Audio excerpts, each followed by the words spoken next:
Listen closely, because what I'm about to share might change your life. One of the greatest errors you're making right now is believing that the fight you're facing is yours to win. It's not.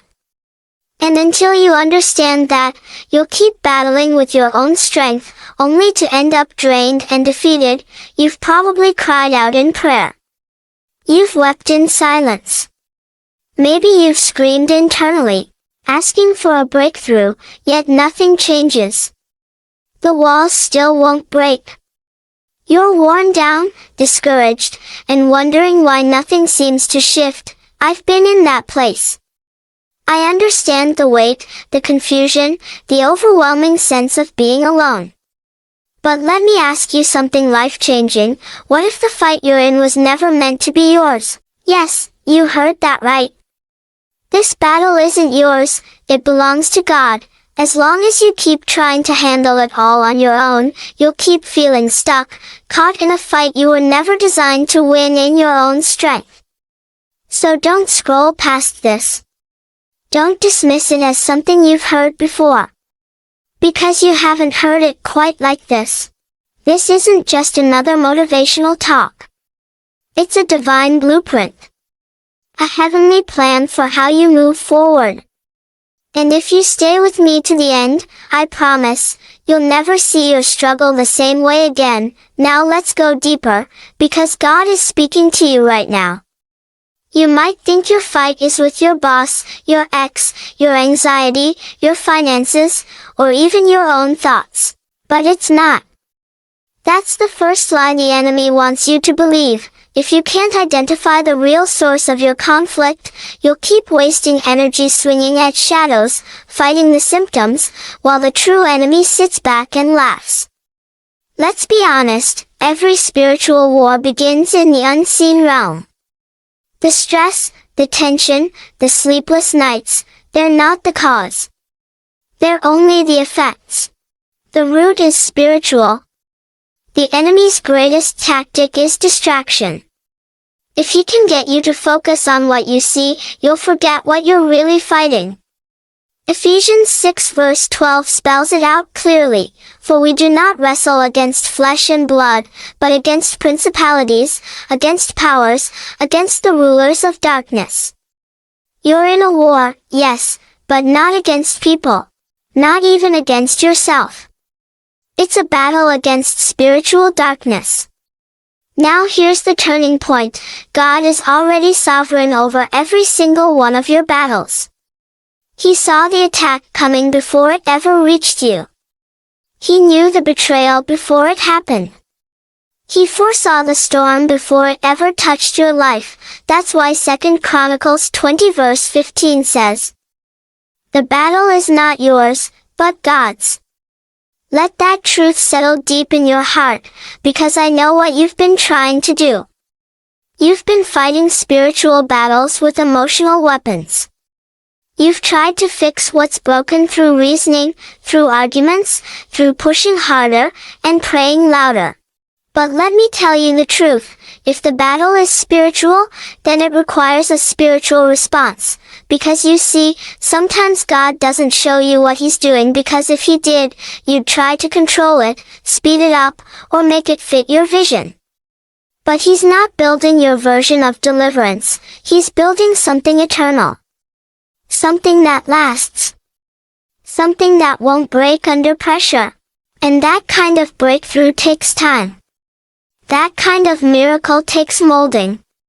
And molding often happens in silence. In the quiet. In the waiting room of your faith. So if you're still waiting, don't mistake God's delay as disinterest. He sees you. He hears you. And more than that, He's preparing something that will not only bless you but strengthen you, define you, and mark you for His glory. Isaiah 40 verse 31 says it like this, "But they that wait upon the Lord shall renew their strength. They shall mount up with wings as eagles. They shall run, and not be weary, and they shall walk, and not faint." You're not wasting time in the wait. You're being renewed. You're not being punished. You're being positioned. Every moment of silence is a setup for a sound that will shatter the walls around you. You just need to trust his timing more than you trust your timeline. So here's what I need you to do right now. Stop measuring God's faithfulness by how fast he moves. Start measuring it by how faithful he's always been. Because here's the truth, God is not just writing a story of rescue. He's writing a story of resurrection. And resurrection always comes after the silence. After the burial. After the moment when it feels like all hope is gone, but then comes the third day, then comes the stone rolling away, then comes the suddenly, then comes the miracle that no man can deny. So don't give up in the dark what God promised you in the light. Hold fast. Keep believing. Keep standing. Because just when it seems like all is lost, heaven breaks through, and when it does, it won't just bless you, it'll testify to everyone watching that God still moves, that he still fights, that he still delivers. So breathe again, hope again, trust again, because the battle was never yours to begin with, it's always been his, and he has never lost a battle. So now, what do you do while you wait? You worship.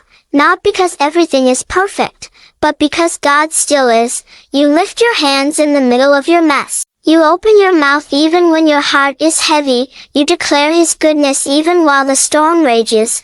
Because when you worship in the waiting, you shift the atmosphere. You confuse the enemy. You tell your soul who's in charge. And you remind your situation that your God still reigns. Remember Paul and Silas? They were locked up, beaten down, bloodied and chained. But at midnight, they didn't complain. They didn't fall apart, they sang, they worshipped, and when they did, the chains didn't just fall off of them, they fell off everyone around them. That's what your worship does. It unlocks things. It breaks things. It shakes the very foundations of what's been holding you back, so don't wait for the breakthrough to shout. Shout for the breakthrough, because sometimes the miracle doesn't happen to you first, it happens in you. It happens when your faith outlasts your fear, when your praise outweighs your pain, when your spirit says, even if I don't see it yet, I still believe. That's when heaven starts moving, that's when things shift in the unseen, that's when angels are dispatched. That's when doors that were shut tight begin to creak open, because your God is not just a promise maker, he's a promise keeper, and his word does not return void. It will accomplish what he sent it to do. It will prosper in the thing he designed it for. It will perform, even if it's been a long time coming. So wipe your tears, child of God, lift your eyes to the hills, your help is on the way, and it's not just help. It's divine, supernatural, exactly what you needed help, the kind that shows up late in human terms, but right on time in kingdom terms. You're not forgotten, you're not disqualified, you're not too late, you're just right where God can show his power through you.